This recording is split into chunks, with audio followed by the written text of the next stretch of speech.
make a clear road for number one critic citizen of Arise News. Thank you very much for joining us. This is Serious Matters here at ONIF TV. Let's just leave the way for Rufai Oseni to just, express his thoughts. It's always critical that we share opinions. It's serious matter. So we just want him to express his thoughts on this emergence of Akpabio and Abbas as the leaders of the new Senate. Let's listen to Rufai Oseni. Truth has to be said. Congratulations to President Bola Tinubu. This is a masterstroke for him.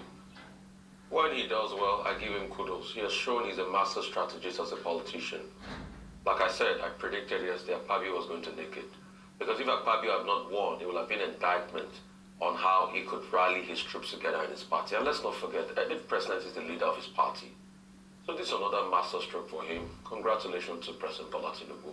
He showed the kind of politician he is. He could reach out, he could get things done, and all of that. Good for them. Secondly, I have always argued that the National Assembly should be whittled down. The unicameral legislature, this bicameral, it's too costly for Nigeria. We don't have the money for it. Unicameral legislature, and don't even pay them salaries. Pay them allowances for sitting. Those that truly know Nigeria will come and serve. Most of the political class only about what they can gain from Nigeria. That's why they're so excited about this retirement seat it has now become for some governors. I think one day we'll have to do a survey and see how many governors or former governors are in the National Assembly. Thirdly, the truth has to be told. Kudos to Yari too. Yari fought a good fight.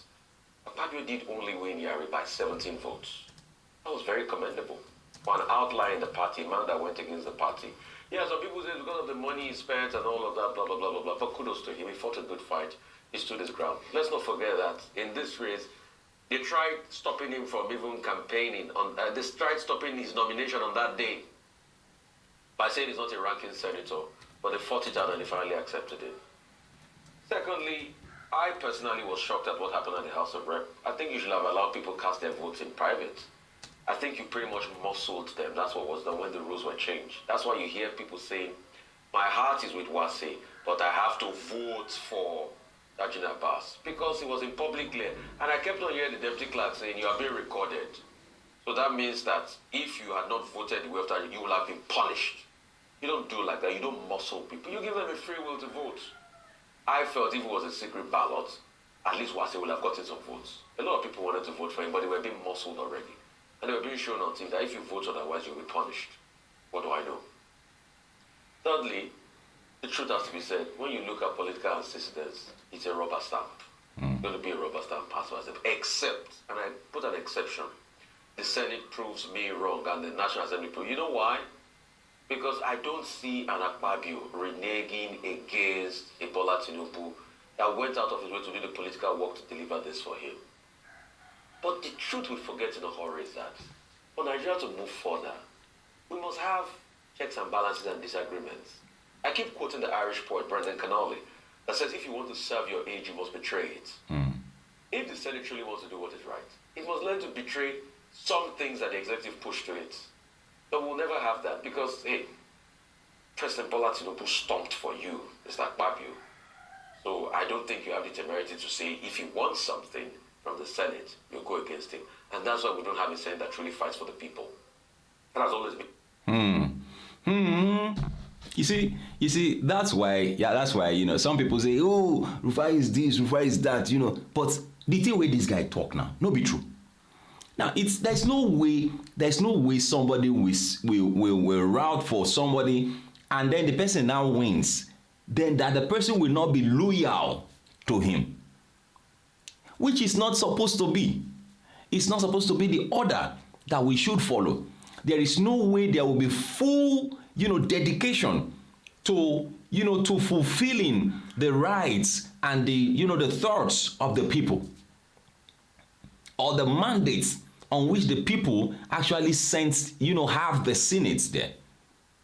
If it is all about being loyal, that means even if the president wants something that does not go well, that will not go well with the people, because he had helped him to become Senate president, he must and will have to go in that direction.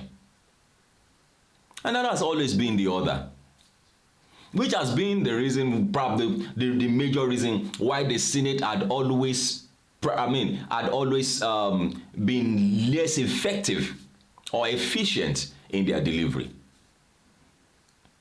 Well, I would have still loved that Rufai gave us a few seconds more. In the political dynamics of Nigeria. As regards greeting people that help them, yes, they'll definitely greet people that help them. But also, as the National Assembly starts its own agenda, some of the bills I'd like them to look at is the care for elderly people. Elderly people's bill or act. Elderly people's bill. Where we can truly take care of people. If you've ever had an elderly person that has lived more than the age of 80, do you know that there's hardly insurance provision for them as regards health outcomes? And the fact that their children are burdened by paying for their health care and things like that, dementia care and things, you hardly have a bill that tackles all the issues around the elderly. Or maybe if they have on ground, it can be upgraded to be able to fit the normal norms of society. So that's it. Thank you very much. Well, I think that's very, very key. That's very, very key. And I think a good Senate who is listening, or somebody who is listening, who is a handler or somebody, should be able to speak and say, oh, this thing was mentioned. I think it's something that will benefit the people. Enough of working for ourselves and just benefiting our pockets. Thank you very much for watching. This is still Serious Matters on ONIF TV. Please share videos, always drop your comment, make them simple.